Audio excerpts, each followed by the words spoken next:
Hey, want to know how to take a spring and a strut and make a coilover?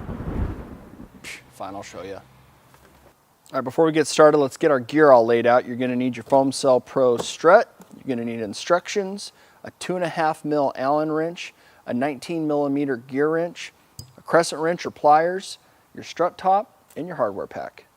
All right, let's get this bad boy out of the box. We got our strut. Get it unwrapped and laid out. And we got a hardware pack full of bushings and washers.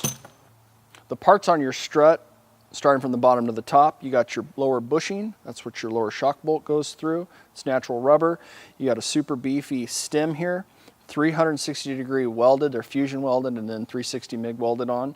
Then you move up to the threaded shock body. Again, these things are almost 3 inches in outer diameter.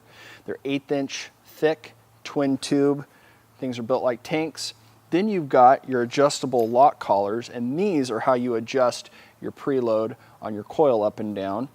You've got your spring seat, and then you've got your rubber isolator, and that's what your coil sits down on. Then moving up, you've got your piston shaft. It's really important to remember you don't want to ding this, so don't hit it with anything, don't drop it, take care of it. If this gets nicked up or dinged or gets a burr in it, it will eventually over time wear out your seal and you'll get a leak. One thing that's different with Foam Cell Pro technology is these struts are not under a nitrogen charge. So you can see you can compress the piston down and it doesn't pop back. It's under neutral pressure, neutral buoyancy. So when you get them out of the box, you've got to extend the piston shaft all the way out. And one quick easy trick to do that is keep the nylock nut on the top. So find yourself a place where you can hang it and it won't fall and it'll extend under its own weight. While we're waiting for our shock to extend, let's talk about the strut top. Now, whether you're using an Ironman 4x4 strut top or a different brand, it might come with a couple different pieces. Some strut tops come with the lower bushing already installed, and some you have to install them on your own. Our hardware pack comes with extra bushings, so if you need one, we give you one. This isolator here, the top coil isolator, you can see that these little reliefs here, they need to match up with your studs. So when you put them on, make sure that they're aligned correctly, and it'll look something like that. Comes with 2 bushings and 2 washers. The small washer goes underneath, and that's gonna capture the lower bushing. This is the lower bushing that we include, so if your strut top doesn't have one, make sure that the flanged side goes up into the housing of your strut top. This large bushing, that fits on top, followed by the large washer, which caps on top like that. And then your threaded shaft comes up, cap it off with the nylock nut. All right, let's get our coils out. These are Ironman 4x4 Toyo 55B performance coils. They come nicely wrapped so they don't get damaged in shipping. Let's get this guy out of his cocoon. Welcome to the world. This guy's gonna be a big kid. Make sure you take care of him. He's powder coated. You don't want to ding him all up, okay? It's gonna be okay. So this is our strut compressor. It's an industry standard, Brannock 7600. I really like using a manual strut compressor because you get that immediate feedback. So if you're setting it up and something doesn't feel right, you know it. A lot of guys in shops use hydraulic compressors, and those are great and they're faster, but they can be dangerous, so take your time and go slow. I've actually personally been standing next to one when it came apart, and I'm surprised it didn't kill somebody. So please be careful. So I want to show you one thing on strut compressors. When you're using them, make sure you wrap the fingers that grab onto the coils with something to protect it. It's sharp metal underneath, so wrap it in painter's tape or some hard rubber, something so that you do not chip the powder coat on the coil. So many guys they get in a rush and they go too fast and they actually chip and damage that powder coating, and it introduces an area for corrosion to get in, and it's really, really hard to chase rust once it gets underneath powder coat. So when you're setting up adjustable coilover struts, the name of the game is go slow, take your time, make sure everything feels right.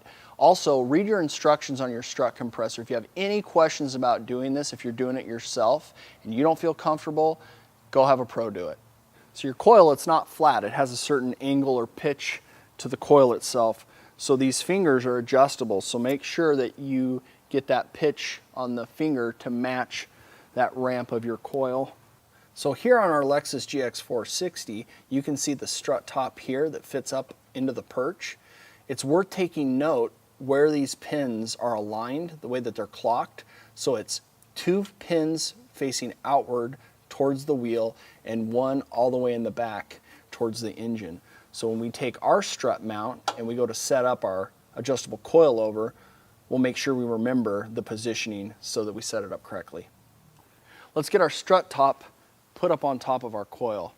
So I have a couple little preferences that I like to do. One is I don't like this top termination on the coil to line up with one of these studs because it might put extra pressure and kill your isolator over time. So I try to split the difference and set it up like that. I also like to set up my coil so I can see the part numbers. They're facing out towards the wheels. So when I'm at the mall bragging to all the cool kids, they know I'm the real deal. When you're setting up your coil and your strut top, you need to conceptualize that this is the vehicle, like you're standing at the wheel well. And one problem that you run into is even though we have this set up so it's facing correctly out towards us, these top fingers are going to be in the way of our strut top studs.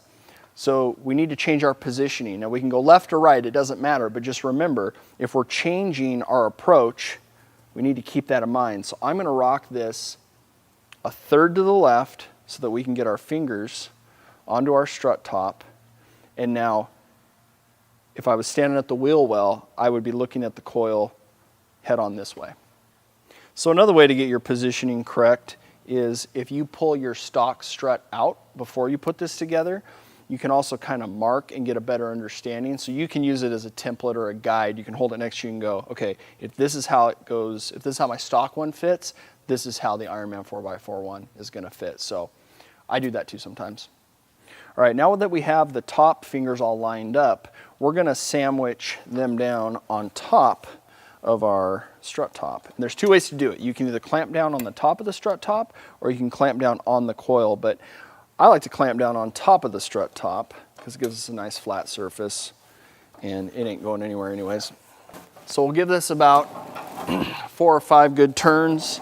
Again, we're going slow and you can feel it as you tighten it down. We continually check our coil to make sure that it's not warping or bending. You want it to compact in a very linear fashion. And that's probably pretty close. Now we're ready to put the Foam Cell Pro strut in. And now what we need to do is we need to set up our lower spring seat adjustment based on what type of vehicle we're installing it in and how much lift we want. So for the new Toyota 4Runner we're going to install this in, the lower spring seat height needs to be set to 8.5 inches. And we have a guide online too if you have any questions. It's a great reference. So we're a little bit short there. So to adjust that, what I do is I'll slide the spring seat up. And you always measure here at the lowest dip in the trough. So put your tape measure in there. And then we measure to the center bore of the bushing. So we're still a little short. We'll come up a little bit more. And we're a little high. So 8.5's right about there. So now that we've got an approximate measurement, we're going to spin the first lock collar up. Ooh, this Foam Cell Pro's a Goldilocks. That's just right. So once we know that our measurement's good, we can spin the lower lock collar up against the top lock collar, and it'll lock our height setting in place. So now that we've got our spring seat height set where we want it at 8.5, we're just going to lock these 2 collars together. So grab yourself a couple punches or a couple Allen wrenches, something you can get into those holes on the lock collars, and just give them a little bit of pressure, and now they're set. One thing I would recommend not doing right now is, if you see, Ironman 4x4 has added these little set screws or grub screws.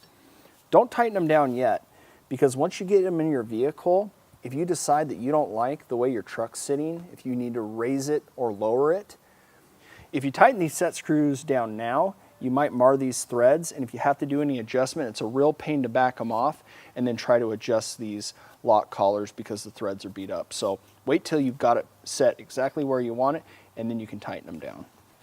This piece stays here.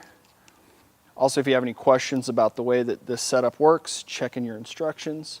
We'll pull the nylock nut off. We will take our small included washer that goes on top of the stem. It's cupped upward. We already have the bushing underneath the strut top, so that's what this will encapsulate when we tighten it down. Also, another thing to notice is, see the threads here on the top of our shock shaft? These threads, there's just enough threads so that when we go to put it together, we're going to lock the nut all the way down. Then you don't have to worry about torque settings. Tighten it as far as you can. There we go. Up and through. We'll go bushing, washer, and spin that nut on just like that. And spin it all the way down so you can see these flat so we can get it with a wrench. And then you can let it hang. Now we need to tighten it down. Grab yourself your crescent wrench and your 19mm ratcheting gear wrench. What we're going to do here, set your wrench to tighten. Throw that over the lock nut, and then get that crescent wrench on the flats, and we'll start locking it down. Now earlier I mentioned that there's not a torque spec for this nylock nut, and that's because Ironman 4x4 has built the top of this shaft with just enough threads, so you want to lock it all the way down. It'll bottom out right where it needs to be. So while you're locking this top nut down, it draws the bottom of the strut up towards the coil. So make sure you've compressed your coil enough so you have some working room here. And also make sure you do not use an impact gun on this. I've seen guys do it. All it does is spin the entire nut and the shaft. It will spin the piston inside of the shock body, and it can scratch it and damage your shock internally. You don't want to do that. So make sure when you're tightening this up, always use hand tools, a ratcheting wrench, and some kind of wrench to hold the flats on this shock post so that it keeps it from spinning. As you lock this down, you'll see that bushing will start to squish out. There you go. So remember earlier how I was telling you, you want to situate your coil like you're standing at the wheel well, so that the two studs on the top of your strut top mount are facing out. We've got our part numbers out, all that. So you can set them up for driver's side or passenger side. This one I'm going to set up as a driver's side.